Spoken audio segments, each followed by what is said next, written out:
Jacob even gave his son Joseph a special colorful coat, showing that he was his favorite son. Of course, his brothers were jealous of him. Who wouldn't be? Joseph had some strange dreams. Once he dreamed that he was in the field with his brothers, binding up stacks of grain in the field. Everyone else's stack of grain bowed to his.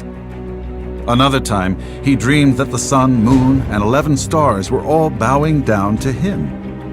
When he told his brothers and father these dreams, they weren't too happy. His father rebuked him, and his brothers just got angrier. But his father kept the dreams in mind. One day, Jacob sent his son Joseph to go find the brothers who were taking care of the flocks. He wanted to hear how his sons and flocks were doing. Joseph's brothers saw him from a long way off. "Here comes the dreamer," they said to each other. "Now is our chance to finish him off. Let's kill him." The oldest brother, Reuben, did not want to kill Joseph, so he suggested they throw him in a dry well and leave him there. Reuben had planned to later come and rescue Joseph.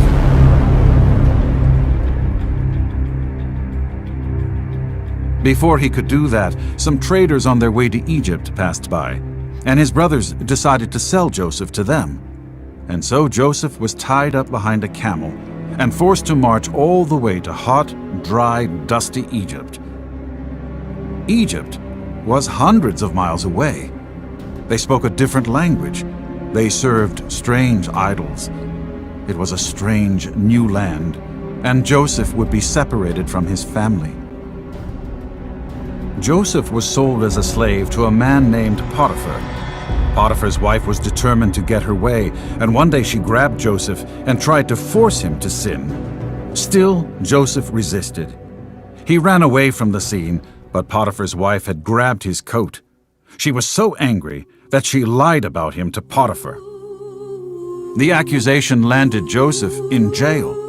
Not only had he been traded as a slave to Egypt, but now he had been thrown in jail for something he didn't even do. Even while he was in jail, Joseph stayed true to God. God had big plans for him. While he was in that Egyptian jail, he had a reputation for being wise and for telling the meaning of people's dreams. One day, Pharaoh, the ruler of Egypt, had bad dreams that perplexed him. He could not understand what they meant and was dead set on trying to figure it out. He asked his advisors, but they could not help. He asked his magicians, but even they could not explain the dreams. Then one of Pharaoh's servants remembered that Joseph was known for interpreting dreams. Joseph was brought from prison and taken to Pharaoh. Pharaoh told Joseph everything that happened in his strange and scary dream. Joseph knew exactly what the dream meant, and he carefully explained the meaning to Pharaoh. Not only did Joseph tell Pharaoh what the dream meant, but he also told him what to do about it. The land would experience famine in 7 years, and they needed to store up food to prepare. Pharaoh was impressed, and he honored Joseph.